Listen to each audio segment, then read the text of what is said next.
శుభకార్యాలకు పూజార్ల కోసం వెతుకుతున్నారా? పూజారీస్.com లో అతి తక్కువ ధరలకే పూజార్లను ముందే బుక్ చేసుకోండి. వెంటనే కాల్ చేయండి. నమస్తే రమగారు. నమస్తే జయ. రమగారు, ముక్కోటి ఏకాదశి ఈ రోజు యొక్క విశిష్టత, దీన్నే మనం వైకుంఠ ఏకాదశి అని కూడా అంటుంటాం కదా.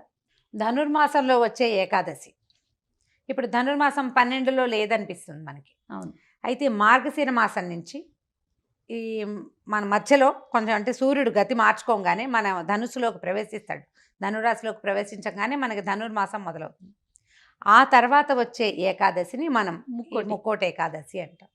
అయితే ఏకాదశి అనేది ఒక ప్రత్యేకమైన తిథి, భగవంతుడికి అత్యంత ప్రీతిపాత్రమైనదని చెప్తారు. దీనికి ఒక పూర్వగాథ ఏం చెప్పుకుంటామంటే, మురాసురుడనే ఒక రాక్షసుడు, ఆయన విష్ణుమూర్తి ఆయన యుద్ధం చేస్తున్నప్పుడు, అతనితోటి యుద్ధం చేస్తున్నప్పుడు ఈ మురాసురుడు నీళ్లలో దాక్కున్నాడు. విష్ణుమూర్తి అతనితో యుద్ధం చేసి చేసి చేసి చేసి చివరికి విసిగిపోయి ఆయన వెళ్ళి ఒక గుహలో నిద్రించాడట. నిద్రిస్తే నీళ్లలో దాక్కున్న మురాసురుడు అప్పటిదాకా కనపడలా, స్వామి కనిపించలే. అతను బయటికి వచ్చి ఈ గుహలోకి ప్రవేశించి స్వామివారి మీదకి ఖడ్గం ఎత్తాడు. విష్ణువు మీదకి ఖడ్గం ఎత్తేసరికల్లా నిద్రాముద్రాభిరాముడుగా ఉన్నటువంటి విష్ణుమూర్తిలోంచి ఆయనకు తేజస్సు, ఆ కళ ఒక కన్యకా రూపంలో ఈ మురాసురుని సంహరించింది. తనలోంచి ఉద్భవించిన ఆ కళకి ఆయన ఏకాదశి అని నామధేయం చేశారు. ఆ పేరు విష్ణుమూర్తి పెట్టాడు. ఆమె తిథులలో ఒకటయింది. ఆ ఏకాదశి ఈయనకి అత్యంత ప్రీతిపాత్రమైన తిథి. ఏకాదశి నాడు ఉపవాసం చేయటం, ద్వాదశి నాడు పారణ చేయటం అత్యంత ప్రీతి పాత్రమైన విషయం విష్ణుమూర్తికి. మనం చాలా కథల్లో ఆ మాట చెప్పుకుంటూ ఉంటాం. అంబరీషోపాఖ్యానంలో ద్వాదశి పారణ ఎంత ప్రాముఖ్యమైనది చాలా చెప్పుకుంటాం. అయితే ఆ ఏకాదశి ప్రతి నెల మనకి 2 సార్లు వస్తుంది. శుద్ధ ఏకాదశి, అక్కడి నుంచి బహుళ ఏకాదశి 2 వస్తాయి కదా. చంద్రుడికి పౌర్ణమికి ముందు, అమావాస్యకి ముందు. అయితే ఒక్కొక్క ఏకాదశికి ఒక్కొక్క ప్రత్యేకమైన పేరు కూడా ఉంది. భగవంతుడు మొట్టమొదటి చాతుర్మాస్య దీక్ష ప్రారంభం అవుతుంది. అది కార్తీకంలో ఆషాఢ శుద్ధ ఏకాదశి నాడు తొలేకాదశి అంటాం, వాళ్ళు పడుకుంటాడు. కార్తీక శుద్ధ ఏకాదశి నాడు నిద్రలేస్తాడు. ఈ మధ్యలో 4 నెలల కాలం విష్ణువుకి యోగ నిద్రా కాలం అని, ఆయన నిద్రాముద్రాభిరాముడుగా ఉంటాడని చెప్తారు. అయితే ఈ కార్తీకంలో నిద్రలేచిన స్వామి, కార్తీకం లేదు మార్గశిరం దాటాక ఇంచుమించు పుష్యంలోకి వచ్చేసిన తర్వాతే ఈ ఏకాదశి నాడు ఉత్తర ద్వారం నుంచి వైకుంఠంలో దర్శనమిస్తాడని చెప్తారు. ఆయనకి ప్రీతిపాత్రమైన తిథి రోజునే ఆయన దర్శనమిస్తాడు. ఆయన ఉత్తర ద్వారం నుంచి ఆయన కనిపించినప్పుడు ముక్కోటి దేవతలు ఆయన్ని దర్శించడానికి అక్కడికి వస్తారు.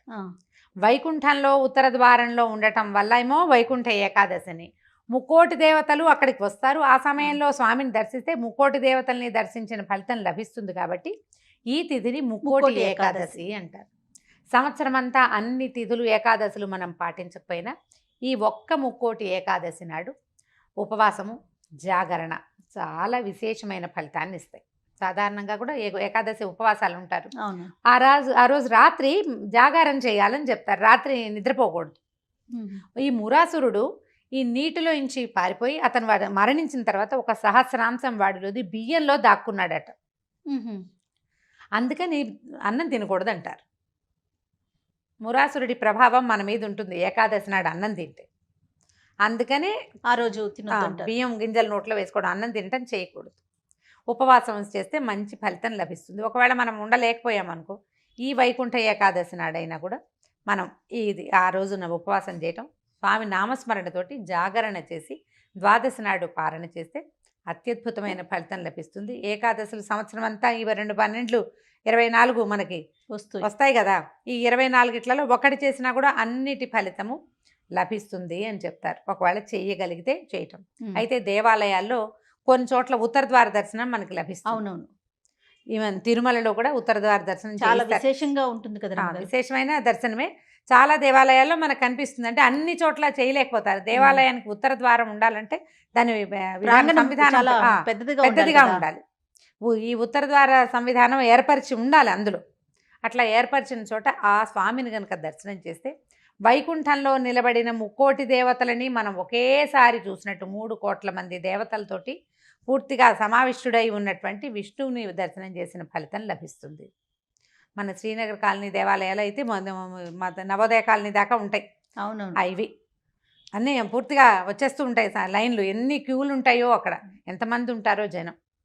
ఆ ఒక్కసారి ఒక్క గ్లాన్స్ అలా చూసినా కూడా విశేషమైన ఫలితం లభిస్తుంది. ఒకవేళ మనం ఉత్తర ద్వార దర్శనం చేయలేం, దేవాలయ దర్శనం చేయకపోతే ఎలా కుదురుతుంది? చేసి తీరాలి కదా అంటే చేసి తీరాలన్న నియమం లేదు. అవకాశం ఉంటే దర్శనం చేయండి. మనకి ఇప్పుడు సోషల్ మీడియాలో బోల్డ్ అవకాశాలు వచ్చినాయి. టీవీలో కనపడుతుంది, సోషల్ మీడియాలో స్వామివారి ఉత్తర ద్వార, భద్రాద్రిలో ఉత్తర ద్వార దర్శనం, ఒంటిమిట్ట రామాయణంలో ఉత్తర ద్వార దర్శనం, తిరుమల నుంచి ప్రత్యక్ష ప్రసారం జరుగుతుంది. ఈ 3 దర్శనాలు చేసేయండి చక్కగా. ఇది తలుచుకోండి, ఈ రోజున స్వామివారు ఇట్లా ప్రసన్న స్వరూపంతో దర్శనమిస్తాడు అని. ఇలాంటి దర్శనం చాలా అత్యద్భుతమైంది. ఈ ఒక రోజైనా అన్నం తినకుండా ఉంటే మంచి ఫలితం లభిస్తుంది. జాగారము ఓపిక, చేయగలిగిన ఓపిక, ఆ చేసిన కాస్త సేపు జాగారమైనా కూడా నామస్మరణతోటి చేయాలి. అది కబుర్లు చెప్పుకోవడము, సినిమాలు చూడడము కాకుండా ఏదైనా విష్ణు నామస్మరణతోటి కనుక జాగారం చేస్తే చాలా అత్యద్భుతమైన ఫలితం లభిస్తుంది. ఈ సంవత్సరం ఇంచుమించు భోగి పండగకి దగ్గరలోనే వచ్చినట్టుంది. జనవరి 13 వచ్చింది. పండగ కూడా దగ్గరే ఉంది. అవకాశం ఉంటే జాగారం కూడా చేసేసేయచ్చు. మర్నాడు పగలంతా పడుకోవాల్సి వస్తారు. కానీ దీనికి ఏకాదశికి ఒక నియమం ఏంటంటే, ఏకాదశి నాటి రాత్రి జాగారం చేసిన వాళ్ళు ద్వాదశి పగలు నిద్రపోకూడదు. అవును, నిద్రపోతే ఈ అప్పుడే ఫలితం సంపూర్ణ పోతుంది. ఫలితం వస్తుంది అంటారు కదా. దీనికి మళ్ళీ నియమం ఏంటంటే, దశమి నాటి రాత్రి అన్నం తినకూడదు. దశమి నాటి రాత్రి అభోజనం అంటే కొద్దిగా పలహారం చేసుకోవాలి. ఏకాదశి రోజంతా లేదు. ద్వాదశి నాడు ఉదయం భోజనం చేసేస్తాం, పారణ చేస్తాము.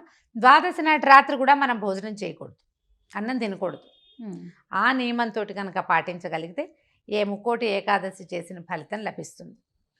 అవకాశం ఉన్న భక్తులు దీన్ని వినియోగించుకోండి. అవకాశం లేని వాళ్ళు ఎంత సావకాశం లేదు, ఇందులో ఒక్క పద్ధతినైనా పాటించవచ్చు కదా. మనం భోజనం మానేయచ్చు, మన చేతుల్లో పని. నిద్ర మానేయచ్చు కుదిరితే, ఒక దేవాలయ దర్శనం చేయొచ్చు. ఏదో ఒకటి చేసి ఈ పర్వదినం తాలూకు ఫలితాన్ని పొందేందుకు ప్రయత్నం చేసుకుంటే బాగుంటుంది. తప్పకుండా రమ్మ గారు. నమస్తే. నమస్తే.